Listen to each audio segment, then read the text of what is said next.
দিনটা ছিল শনিবার। সকালবেলা উঠে স্নান ধান করে রেডি হয়ে চলে গেছিলাম সোদপুর স্টেশনে।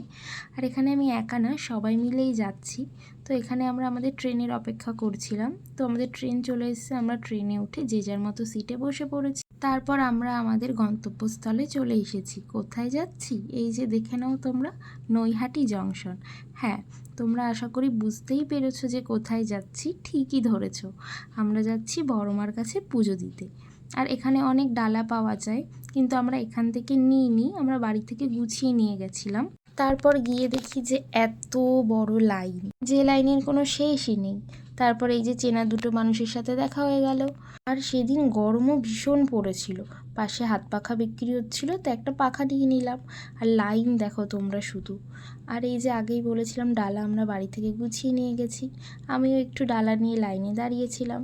শেষমেশ গেটের মুখে এসে মন্দির ভেতরে ঢুকলাম। তারপরে এই যে গোল গোল যে লাইনটা, সেরকম লাইন অনুযায়ী আমরা সবাই চলে শেষমেশ পৌঁছালাম এই যে বড়মার সামনে।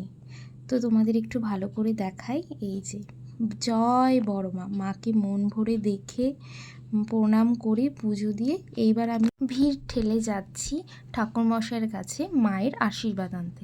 আর আশীর্বাদ হিসেবে পেয়ে গেলাম দুটো পদ্ম ফুল। আর কি চাই বলো, আজকের মতো টাটা।